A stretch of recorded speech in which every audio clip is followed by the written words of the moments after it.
Hey, good Tuesday morning, everybody. Welcome into the Volquest podcast. I am Eric Kane alongside Brent Hubbs, Rob Lewis, and Austin Price. Appreciate you guys for being here, spending your Tuesday morning with us here on the Volquest.com YouTube channel, wherever you're listening to us, and of course, as always, on the Journalist Quarters. If you are listening to us, watching us, and not a member of the site, we do thank you. But come join us on the site right now. Plenty to get in on. $1 for your first 2 days. You can try us out. $1 for 2 days over at Volquest.com. And a lot going on right now with Tennessee football going bowling. You've got Tennessee basketball happening, all the news cycles and rumors and swirling of the month of December that's going to set up the month of January for the transfer portal season. So a lot going on over in the General's Quarters and at volquest.com. Let's start at the top. It was announced officially that Tennessee was going to the Music City Bowl in Nashville. That game's going to take place on Tuesday, December the 30th, 5:30 p.m. Eastern Time at Nissan Stadium. Brent, you were on this for quite some time, last couple of days leading into it, Tennessee going to Nashville. Overall thoughts and what's to make of this Tennessee to the Music City Bowl? Well, I just think that's the way it fell when you look at Tennessee losing to Vanderbilt and then Alabama getting into playoff. Texas was going to go to Orlando. Tampa, from a crowd standpoint, I don't think was enamored with Vanderbilt, but it's one of those deals where the league was going to make sure Vanderbilt didn't fall any further than that based on ticket sales because Vanderbilt's a 10-win team and they deserve to go to Tampa. I mean, they should be no worse than Tampa. So then you get to Jacksonville and Nashville, and with Missouri having been in Nashville a year ago, it made sense for Tennessee to go to Nashville, Missouri to go to Jacksonville, and then obviously LSU is at the Texas Bowl. And they convinced Mississippi State at 5-7 to play in the Duke's Mayo Bowl. Nobody wanted to go to Charlotte, and it's not anything against the city of Charlotte. It's not anything against the mayonnaise bath, and it's not anything against being in a bowl game. It's all about nobody wanted to play on January the 2nd. The portal opens that day. That's a night game, so you're not getting back till sometime the next day. You're going to lose the first 2 days of the portal work, the official portal work there. Nobody. That's just an unattractive bowl game because of the date there. The Tax Slayer Bowl is interesting because it's the 27th, and that there's some lack of attractiveness to that because you got to go down to 23rd. And how many people want to miss Christmas for a bowl game? And let's face it, what we saw on Sunday, people view bowl games pretty meaningless outside of the college football playoff. When you see 3 teams opting out, 2 of them having to pay $500,000 not to play in a game. Yeah, I think it's hard to sell. Hey guys, we're going to go spend Christmas in Jacksonville. And again, Missouri having been in Nashville the year before made it very simple. The Music City Bowl is never going to pass on Tennessee if they're available to them, because you got a built-in crowd of people who just will come from their house on the 30th and go to the game. And Nashville, let's face it. I mean, Rob, you were there Saturday night. I mean, Nashville doesn't need that. Their budget is not made based on Music City Bowl tourism dollars. So they're looking for a crowd because for 2 reasons. One, this is the last year. This is a 1-year deal for their sponsorship that they have. And 2, Rob, with the new stadium being built there, they want to stay as relevant as they can as a destination in the college football world, because if the college football playoffs expand, they would like to be a host team or a host site for the college football playoffs, Rob. Yeah, I mean, you can see that. I mean, and it makes a lot of sense. I mean, I tell you, people that were at the game this weekend, and it's not a surprise to me, but I mean, it might be a surprise to some. There were a lot of Illinois people there, and it just, I know all you guys know it, but man, it's just a place where, I mean, you bounce down from Illinois or Southern Illinois or Chicago area and spend the weekend in Nashville. I mean, how easy is it to fly from Chicago to Nashville? I mean, like, really easy. I mean, my point being, there's a lot of fan bases out there that look at Nashville as a place like, yeah, we'll go spend a weekend there, or spend a long weekend. And yeah, it's and Tennessee's a no-brainer to sell tickets. I mean, you could see that. I bet there were. I mean, I know some people rolled in from Knoxville or other parts of the state, but I mean, Tennessee had a huge crowd in Bridgestone the other night, and like you said, Hubbard, I would say 70% of those people drove from their house that night and slept in their own beds. So awesome when you get this draw, and again, this might be a silly question. I understand Tennessee fans are frustrated. No college football playoffs. Some are probably frustrated with not going to Tampa or anything like that. What do you try to get out of this game if you're Tennessee? I mean, we'll break down Illinois throughout the month, right? And we get close to game time. But what are you trying to get out of this Music City Bowl destination? Well, you better try to get a win. I mean, is it the end all be all? No, but I mean, I do think that it's certainly better than limping into the full off season on another loss. This is an Illinois team. I'm not sure how many really opt-outs they'll have, so they'll probably be pretty much the team you've seen all season. Tennessee, I think it'll be similar. I'm not saying Tennessee won't have an opt-out or two, but I think on the whole, I think Tennessee will be fairly whole. And obviously, all eyes will be on Chris Brazzell. He's over 1,000, so what incentivizes him to play in this game? What's Lance Hurd doing? Arion Carter. But the Tennessee played without a guy like Arion Carter for a chunk of the back part of the year, so I think they're very capable of doing it. I just think this is going to be an interesting game. It's two contrasting styles. Illinois is your traditional Big Ten. They do have a pretty good little quarterback in Altmaier, but they still like to run it and play defense and all that. I do think they're a little more athletic than like the Iowa team Tennessee saw a few years ago. But again, Tennessee, in my opinion, needs to go out there and try to get their 9th win of the year. Again, it's better than rolling into the offseason with a loss. Ultimately, it doesn't really matter because fans want coaching changes, hubs. They want or position coaching changes and coordinator changes. They want to go big in the portal. So they don't necessarily, if you do those things, I don't think they really care whether you win or lose. But again, I think you want to win this football game. Well, they care if you lose. They may not care if you win, but they're going to care if you lose. And you don't want to sit here and be looking at it and say, well, this team lost 3 of their last 4, or 3 of their last 5, whatever that is. When you got Oklahoma, Vanderbilt in this game, I guess that'd be 3 of your last 5. But I mean, nobody's going to celebrate the win, but they're going to gnash the teeth at losing if you lose. This is an Illinois team that threw for nearly 3,000 yards. Now they don't run it like you would think an Illinois team would with Brett Bielema. They've had their challenges running the football this year, but they've thrown for a bunch of yards. I'm assuming Luke Altmaier is going to play in this game. I'm assuming that Joey Aguilar is going to play in this game. So it's not going to be. I don't think it's going to be a typical SEC versus Big Ten type deal like you saw with Iowa and some of those teams. This feels a little bit more like that Purdue Music City Bowl, where maybe some teams are going back and forth on each other up and down the field. I think opt-outs will be really interesting. So, like, what does Joshua Josephs do in this game? Yeah. Okay, he's not 100% healthy. Does he, opt out? What does Jalen McMurray do? He's got a Senior Bowl invite. Does he want to take a chance on not being banged up going to the Senior Bowl?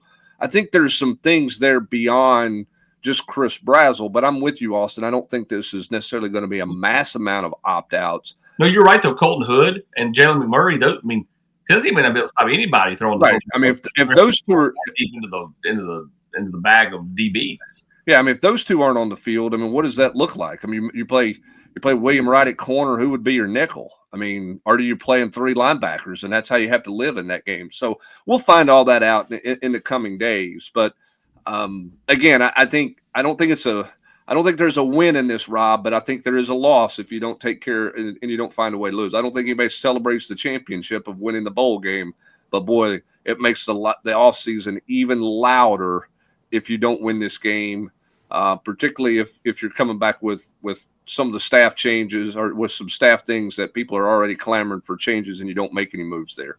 Oh yeah, I don't mean to be negative about it, but it is. I mean, it's kind of a no-win situation for Josh because I completely agree with you. I mean, the world that we all live in, we know that people are going to be, if you win by 50, so what? You'd be the middle of the road Big Ten team, and if you lost, oh my God, you lost to a middle of the road Big Ten team. So, yeah, I mean, I think it's an interesting matchup, but again, it's for Heupel, it's just like, no big deal if you win, and wailing and gnashing the teeth if you lose.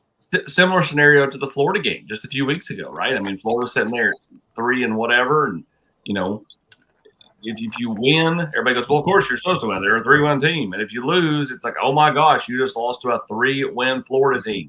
I mean, like similar.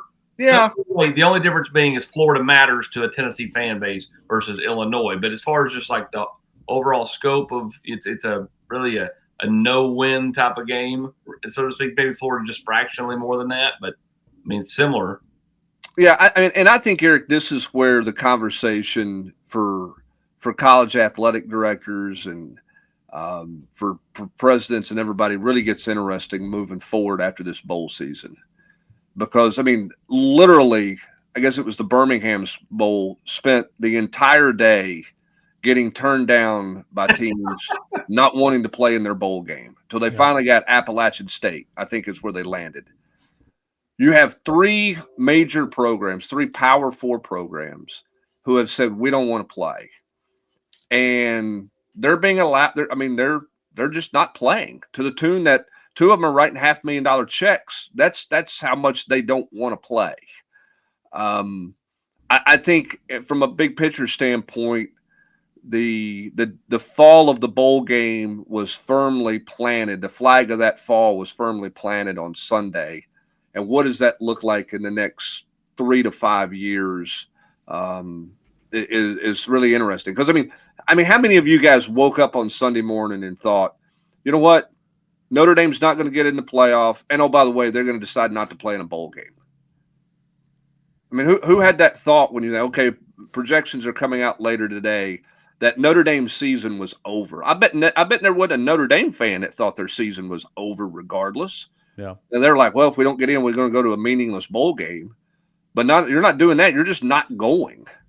And so I think when you have big name schools say no to the point that they're willing to pay a fine for some of them in their league, then I think if you're college football, and I know you don't want to do this because this means you have to make decisions and this means you have to have real conversations, like you have to look at what is the future postseason wise in this sport. I cannot believe that. God, that's so tough. You're seeing that statement on the screen right now if you're watching on YouTube. You know, sign the Notre Dame football team. They're not going to play. I mean, there's seniors on that team that will never play football again. And I'm not trying to make bowl games out to be more than what they are, but I have a hard time believing that was a unanimous by the team right there, because there are seniors in there that will, again, never play the game again, ever. Some that will never get Senior Bowl invites or anything. I'm intrigued. I'm intrigued to know if, like, and you guys help me out here, like, you know, the universities kind of line their pockets with these bowl games, right? Why not in years to come, maybe you explore this, make it like Las Vegas, Rob, make it financially beneficial for some of these teams to go and accept the higher bowl bid, and maybe you know, donate to some of the NIL funds for the winner of this bowl game or whatever. I don't know. I'm just spitballing here. Like, what could create some excitement and make it super beneficial for some teams that miss out on the college football playoff, so that you don't get a Notre Dame that's going to snub your nose and not, you know, want to go anywhere and play in a bowl game. I'm just thinking out loud here. Could that be 5 years down the line? Could that be a financial opportunity for some teams? I mean, this is just my opinion. I don't know, but I don't think so, because I think you'd have too many guys opt out. It wouldn't be appealing to fans and TV eyeballs when you have so many. I mean, I think the opt outs will be worse, Eric, because if I'm a senior, why do I care about going to Las Vegas and my school getting NIL money? No. Well, the reality for bowl games is they're not the moneymaker that a lot of fans think they are. Fans think that these things are, you know, you get this big check and everything else. I mean, if you break even on a bowl game, you've had a good deal. Now, do you change this to where you treat it like a straight road game, and you go down day before, you play the game, you turn around, come home? You can save some money that way potentially. But I think the bigger question is, I mean, if you're a corporate sponsor out there, Austin, how interested are you in being a bowl sponsor? I'm not. I mean, you know what I'm saying? Like, what do you think you're going to get? What do you think you're going to get out of it? And listen, I think we've seen bowls struggle with sponsorships because look how many of the long-term sponsors have left, right? I mean, they're just no longer doing that because they obviously don't feel like there's enough value in there for them to do it. And so I think that's the issue is what do you do and how does that go from there? I think that was an important moment for college football yesterday and you know, or on Sunday, and now you're starting to see some people write well, it's okay, you know, and trying to spin it some certain ways. And I don't think that was the case. I don't think anything about Sunday was good for college football. I don't. I don't think you put the 12 best teams in the playoff. I think that's pretty obvious. I think you clearly have problems with how that's being done and how that goes about. You've got 3 Power 4 teams that say, we're done. We don't want to play anymore. We're not interested in your bowl game. And then on top of that, you have all of this from Sunday. All right, here's what's going on. We'll see you in 2 weeks. Like, I mean, college football's, they're not helping themselves with anything in the month of December right now, in my opinion. Like, you should be playing, no offense to Army, Navy, but you should be playing first-round playoff games 6 days after you announce your opponent. You should play a game. And I know coaches like, well, we don't have enough time to prepare for, okay, whatever. I mean, like, you got enough people to get something to get, like, you just shouldn't wait 2 weeks before you start the process of playing. It's going to take them 31 days. It's actually going to take them 38 days, I think, or 39 days from the moment the playoff bracket was announced until the champion is crowned. I mean, it's way too long. It's way too long. When you look at just the decision to have 2 teams from the group of 5. I mean, the truth is, Hubs, I mean, they didn't have the best 12 in it last year because anytime you have a group of 5 team in it, they're not in your best 12. And it is what it is. And listen, I love Alex Golesh. Alex Golesh would have been fighting tooth and nail if South Florida had been right there. And he would have said all the right things for South Florida. And then he gets the Auburn job, and guess what? He'd have been like, no, we need the SEC needs more teams. Because guess what? It's all self-serving, right? Like these group of 5 coaches yelling and hell, oh, we got to have a spot. We got to meet it's fair and all this. No, it's not. Best 12 teams, man. Best 12 teams. Because I can promise you, anybody that makes that move from the group of 5 to the Power 4 is going to be changing their stance based off of where they currently are. And I know Golesh hadn't said one way or the other. I'm just saying, like, those coaches, when you're in the group of 5, are going to sit there and say, well, we got to have a spot and all this. And, they're saying what they need to say at the spot they're currently at. I just think ultimately, though, until you get the best 12, best 16, whatever, and quit doing this whole, we got to let the little guy have a shot. Like, they're never going to make it all the way through. Even if, let's say Tulane upsets Ole Miss. They're never going to make it all the way through because they're not going to be able to beat Georgia and then turn around and beat one of the next 3 of Ohio State, Miami, or Texas A&M. So the whole thought of was it George Mason that made the Final Four that year from, that's never going to happen. It's football. It's different. And so putting them in, I mean, Matt had a good, do the top 8 or whatever, group of 5 teams and let them have a thing. Why not? I mean, maybe if you're going to eliminate bowls, maybe you do like an NIT where you get one additional game and somebody goes to somebody else's house and plays a home game. Like, in this instance, Texas would go to, Michigan, or Michigan would go to Texas, or Tennessee would go to in Illinois. Something that we don't ever see instead of going to these obscure places. I'll say this. I mean, good on James Madison taking advantage of the system that's in place right now. The system sucks. It's not their fault. Yeah, it's not their fault at all. But they're gonna lose by 30 to Oregon. They are literally gonna lose by 30. People are trying to make Boise State out of being, the final score was closer than it was. Boise State lost by 17 last year. Cincinnati got boat raced in 2021. I mean, it's not going to happen. I mean, I'm so annoyed by this right now. But good on JMU because they're taking advantage of the system that's in place. Tulane, of course, as well. Tulane and Ole Miss, they played earlier this year, right? Didn't Ole Miss beat them 35-7? 35-17 or 35. I mean, they handled them. Okay, we're going to get a rematch of that. It's just, I don't know. It's annoying. I want to get y'all's thoughts, though. And again, I know this has nothing to do with Tennessee, but how about the committee waiting until December the 7th after being one message the entire month of November, but then on December the 7th, they flip-flop Miami and Notre Dame?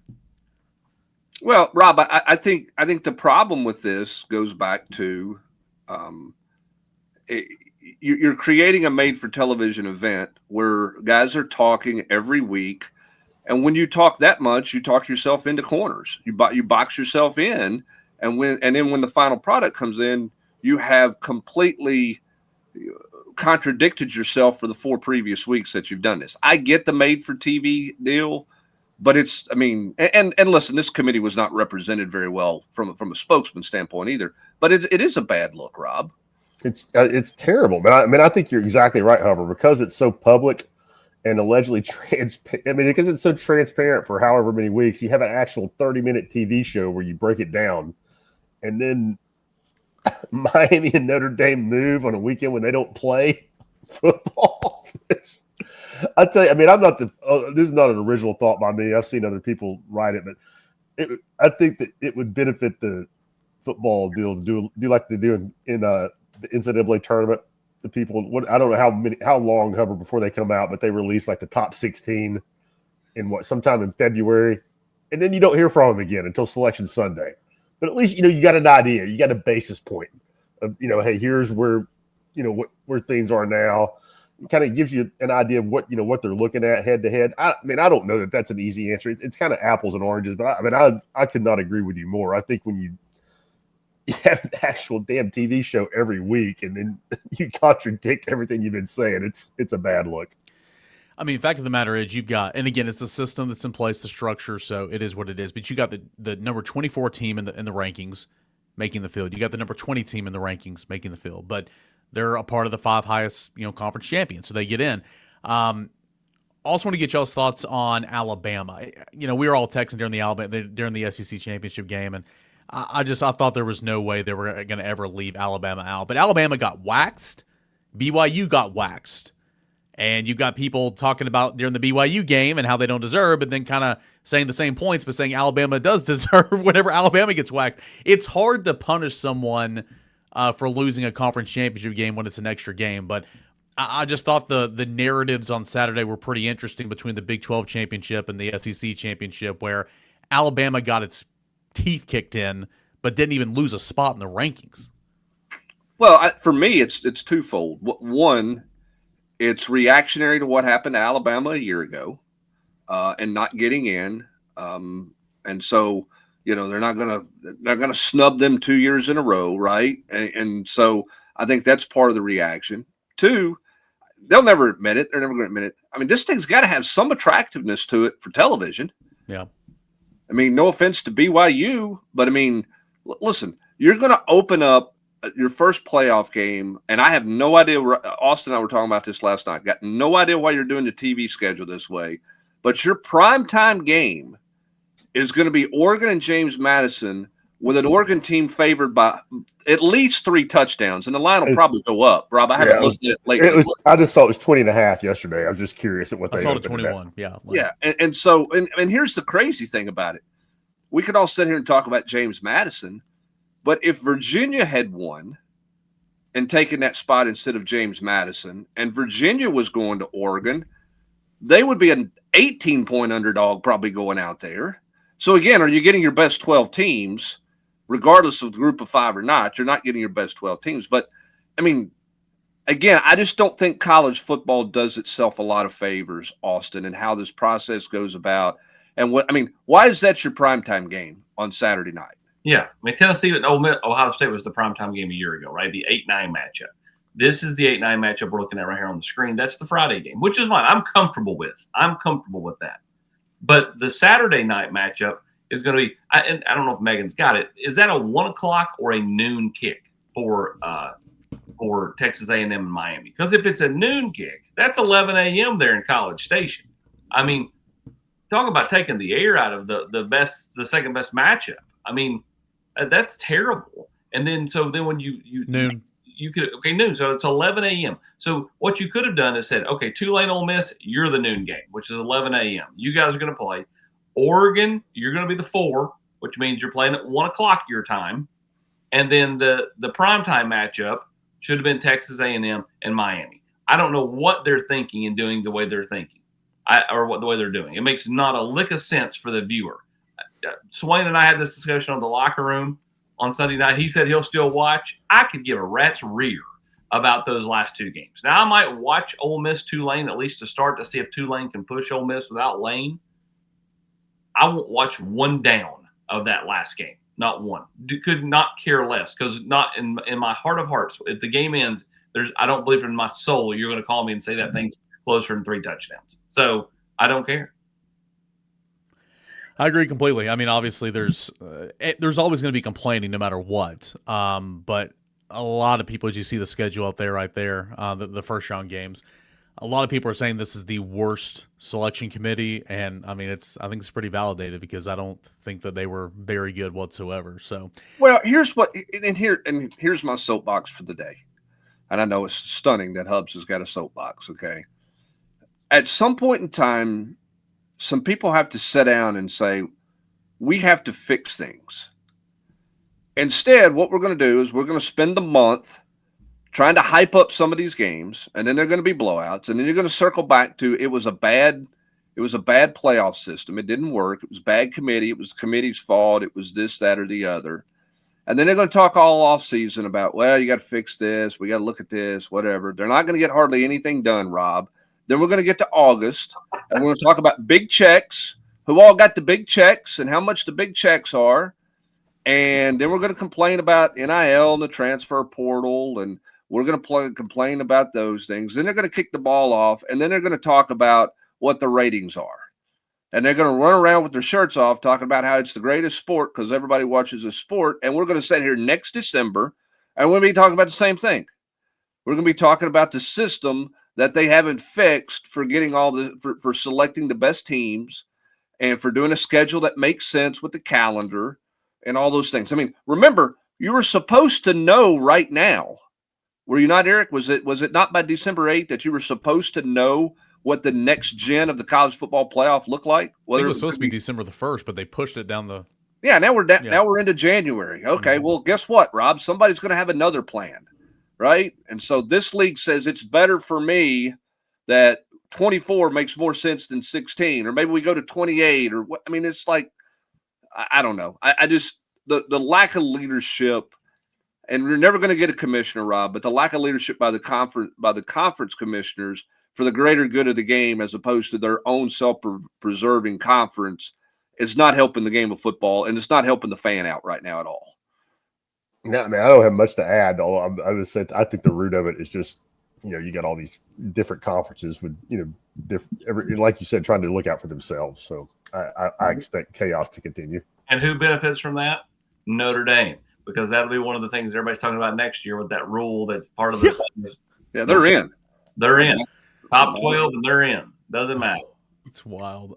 Real quick before we move on to basketball, I do want to make mention going back to Illinois and talking about potential opt-outs. I have no clue where these guys rank in terms of NFL draft big boards or anything, but wide receiver Hank Beatty is like third in the Big Ten in receptions, second in receiving yards or whatever. He's a senior. I'll be intrigued to know if maybe he's a guy that could be a potential opt-out guy. And then their best pass rusher, Gabriel Jacas. Gabe Jacas, baby. He is tied for the Big Ten lead in sacks with 11.5. He is also a senior. And so those are two guys when looking at the Fighting Illini on potential opt-outs, maybe those two guys are ones that they could be without. I don't know. I'm just spitballing here. I'd say any receiver you can get off the field, big plus for Tennessee. Yeah. Jacas was from Florida, AP, is that right? That's correct. From Miami. Port St. Lucie. Jacas, he visited right around, it might have been the same weekend. If not, it was the back-to-back weekends when Tyree West visited. So they're the same class, played for 4 years. We'll all go out, kumbaya together. But he's been fantastic.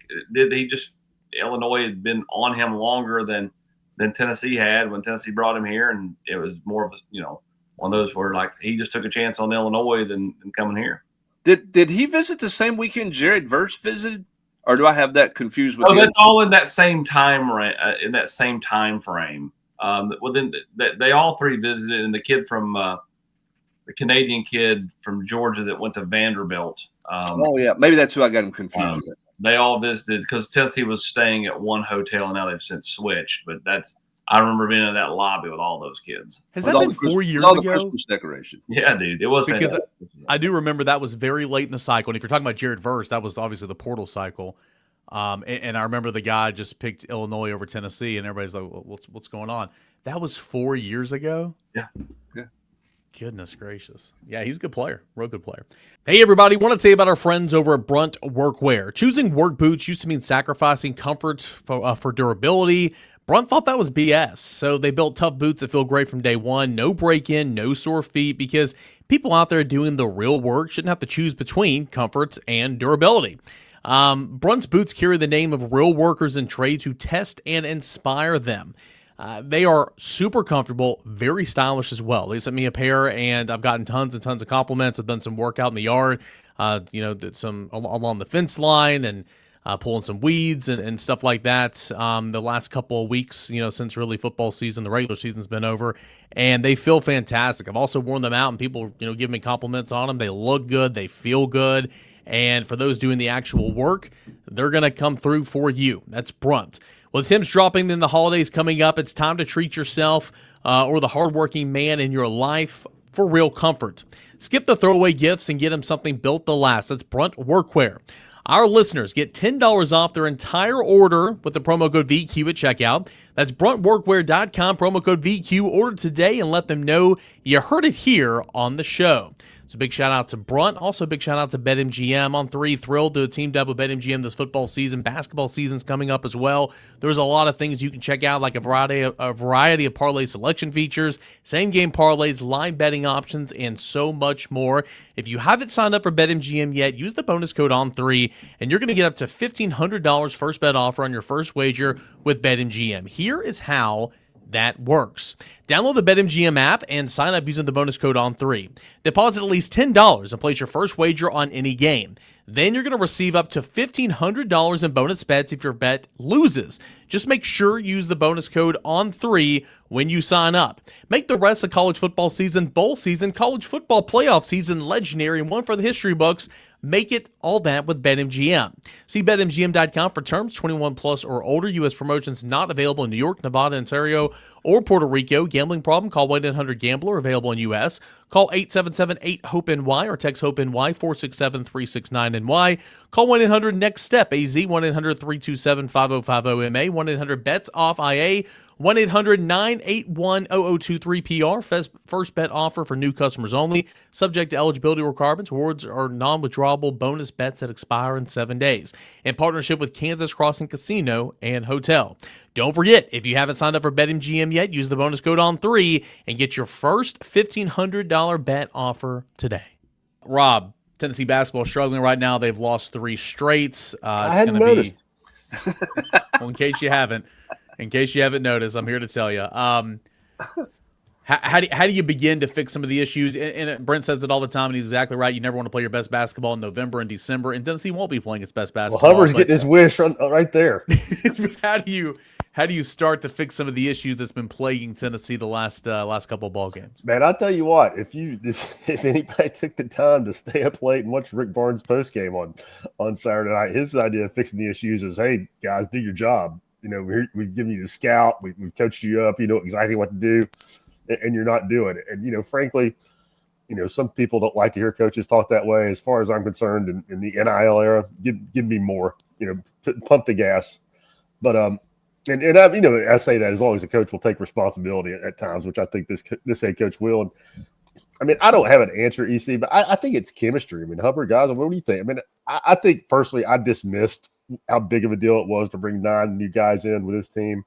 I think what I really sold short was among those 9 new guys, the 2 guys you're relying on the most on offense, Jacoby Gillespie and Nate Ament, have never played together before, not only with each other, but with their other teammates. And, oh, by the way, one of those guys is 18 years old.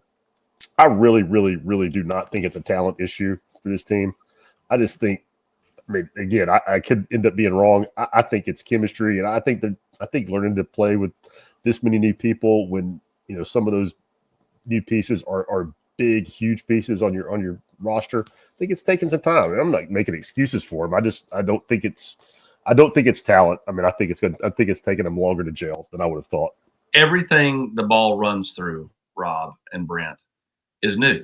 Like everybody Tennessee brought back was a post, and they don't run it through Okpara, and they don't run it through Estrella. They don't run it through Cade Phillips. I mean, yeah, Bishop Boswell, I think he's really played better than I thought he would. Kudos to him. I mean, he's defensively been fantastic. And offensively has been a nice I think he's a further along version of Jemai Mashak at this point in his career. But everything that the ball is always in the hands of Gillespie, Ament, these guys. And even down low when you go to a post, with a guy like Carey, they're all new. So I do think, I mean, I still think it's early. Like if we're sitting here talking about the same stuff at the end of January, then I think this team's probably toast. But I think you've got to give them the next month to figure it out. I thought there would be growing pains. I still like the depth of this team. They just got to figure themselves out. And right now, they haven't figured it out. Well, for me, Rob, there's a couple of things that when I look at them, I mean, one, again, the expectations of things became different because they beat Houston. Oh, bingo. Which was a high quality win. And they followed that up with 3 losses where, quite frankly, they have not played well in all different areas, right? They don't close out the Kansas game. Okay. Then you go to Syracuse and they don't play well offensively. They don't really follow the scout. And then you get the Illinois game, and Tennessee they weren't good defensively. And I know they didn't score enough points and all of those things, but I know the head coach well enough to know that he's much more bothered by the fact that Illinois has shot 50% from the field, basically, than he is by where his offense is right now. He wants his offense to be better, but there's some things they got to clean up, defensively. So the Houston thing changed all of it for me. I'm curious to see, Rob, if Rick Barnes has to do what he doesn't want to do, particularly early in a game. Does he have to call offense to get this team into some kind of rhythm and some kind of flow, as opposed to it's not freelance, but just kind of the flow of their motion offense? Does he have to call sets for them, Rob, to kind of get them into any kind of rhythm offensively? I mean, I think you look at that. I think you look at everything, but I mean, I don't think he wants to. I mean, maybe you do that against Louisville, Hubbard, because you need a win. But I mean, I think. I know he doesn't want to do it, but this is also the same coach that said if I had 10 timeouts in the second half, we'd won the basketball game. But I guess what I was going to say, because you can't be doing that in January and in RUP or on February all year. But you got to start letting them play at some point. I mean, Hubbard, I'm sure he will lean on that, but man, that's not a long-term solution, I guess. I agree. I just wondered, you have to do it to get started, because I mean, opening tip's a great example. Okay, they get the opening tip. Nate Ament's he's wide open on the wing and doesn't do anything with the ball. Like, I mean, you got a wide open shot. Like, it was almost felt like he froze there at that point because it felt like he wasn't sure what he was supposed to do next. Like, I'm just wondering if you have to do stuff early in a game to get them going a little bit. That wouldn't surprise me. I mean, I guess I know he so will not want to do. He so wants Jacoby to, go, be able to go, and and you can see it, at times. I mean, it's happening. Bam, it's brilliant, it's flashing, but you're not seeing it for 40 minutes. Really outside of Rutgers, and if you thought the kid didn't have talent, that you'd be concerned. But I mean, you've seen him be, absolutely outstanding. It's just you got to lock it in and lock it down. And this head coach, I wrote that in the 3-2-1 number. I bet every player on that team is getting ready to remember this week of practice. No games, no class. You just lost 3 in a row.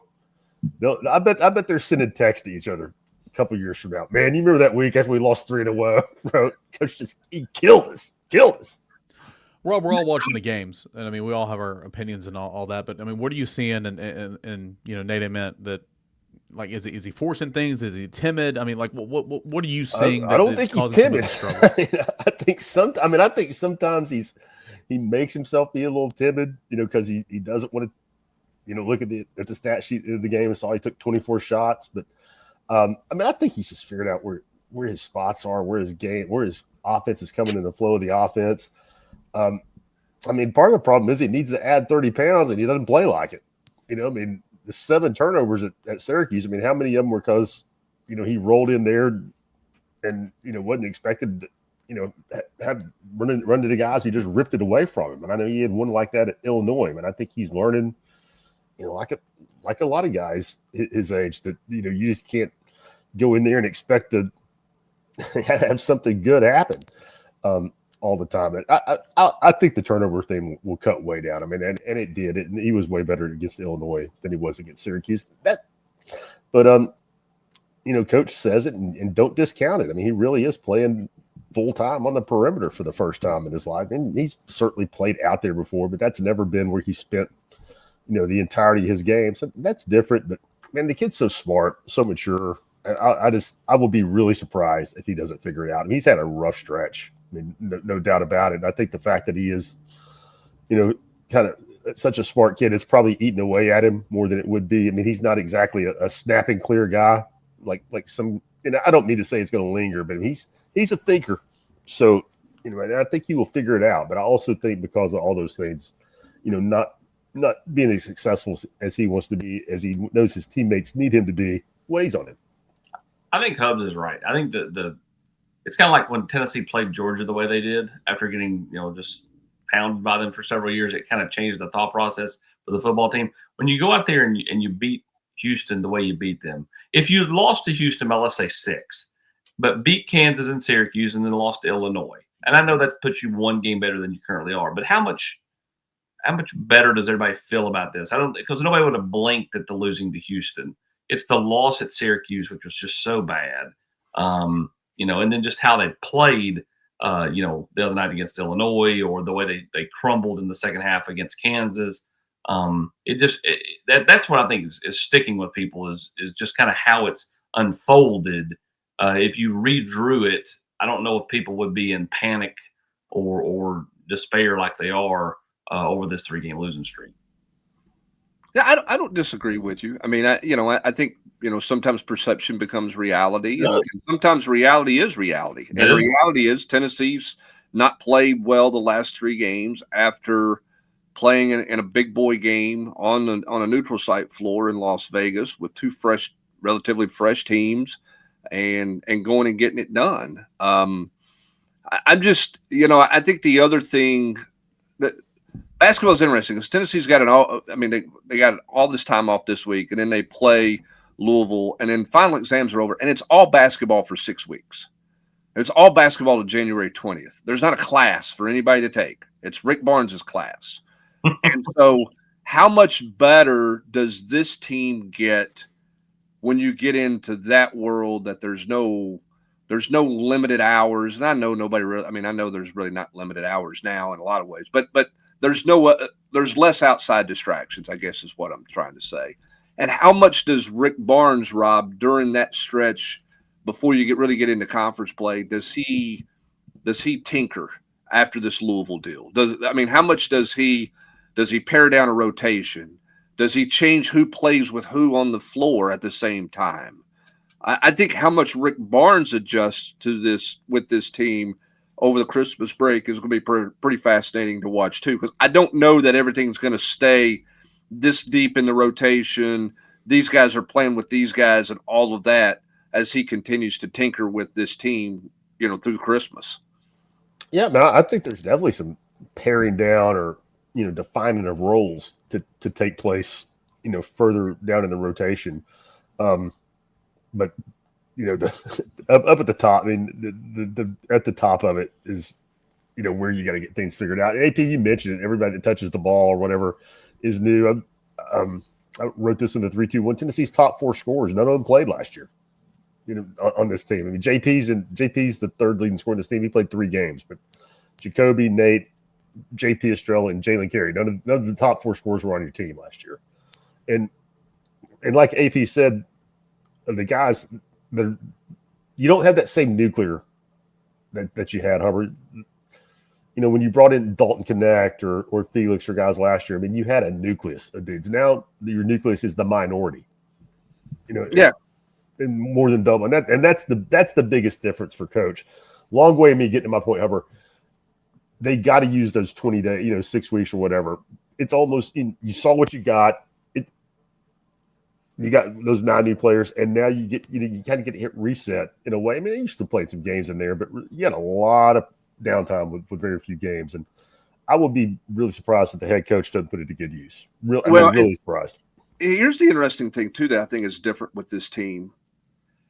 That they've never played with 2 what I would consider true post. They haven't played a lot of basketball with 2 true post on the floor.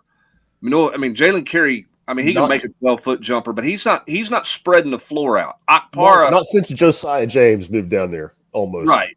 And so that's been the long. You've played a lot of games where you played almost, I won't say 5 out, but you played a little 4 out, 1 in. Now you're playing 3 out, 2 in. Paint's a little more crowded in there. How do you change offensively some of the things that you were doing?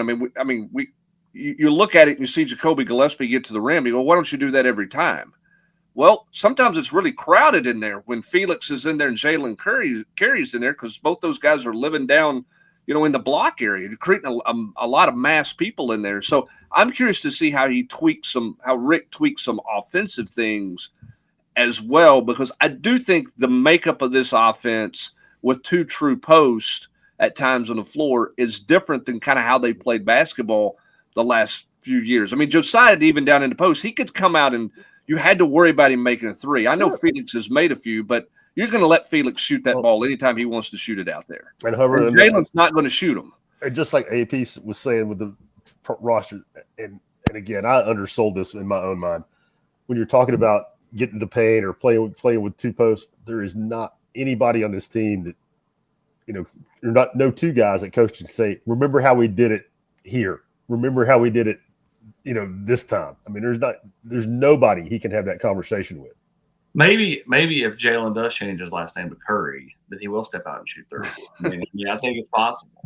I don't think Rick wants him shoot outside the paint. How much? I know we're getting long in the tooth here on this one, but like, how much do you think it hurt to play? You go when you play 3 games in Vegas, then you go to Syracuse on a snowy road trip, then you come back and you're in Nashville, which again is not your own arena. Like to me, that can also put the team in a little bit. Now you're figuring things out, right? You got all this newness. You've not played a home game and it feels like forever. Coming home against Louisville, maybe this team gets right just getting back in Food City Center. Now, don't get me wrong. When you get to March, you've got to go win, and you got to go win in alternate sites and all that stuff. But I do think when you're trying to find yourself, when you don't have the home game, the home crowd, all that stuff to rely on, I do wonder how much that's kind of put them in a little bit of a, hard to snap out of it. Because sometimes you can rely on that crowd. Yeah, they had a pretty good crowd helping them at home. I know I'm in Nashville. I mean, I just didn't play well enough there. I mean, I think, Rob, you wrote it a week ago, or we talked about it on this podcast a week or so ago. I mean, you were a 5-minute stretch against Kansas from having a perfect weekend in Vegas, or a perfect week in Vegas. And then Syracuse, you just didn't play well in your first true road game. You didn't finish that off, and you had a chance to. But, I don't know. The sky's not falling. I mean, I think playing in the comfort of your own home, playing in the comfort of your own rims probably can help you. I mean, there's clearly, Rob, some guys on this team that need to see the ball go through the hoop. Yeah, and you generally shoot better at home. So that's a fair point. Yeah, totally. And it's been a weird little schedule. Tennessee's not going to cry about it, and they shouldn't. But it was weird playing kind of 3 out there and coming back going to Syracuse, and not playing a home game in all that time. But I mean, the fact is, they could lose until Louisville next week, have a 4-game losing streak, and it still is not going to be anything close to the final comment on what this team's going to be. No. See right there, Tennessee's back in action a week from tonight against Louisville at home, and then we'll play that Sunday against Gardner-Webb, the 30th against South Carolina State, and then SEC play rolls around to Fayetteville on the 3rd of January, and then Texas back at home, and so on and so forth. Continue talking Tennessee basketball right here at VolQuest.com and on the Journal's Quarters, as well as Tennessee in the Music City Bowl, Tennessee recruiting, Tennessee football news throughout the month of December, all that and more right here at VolQuest.com.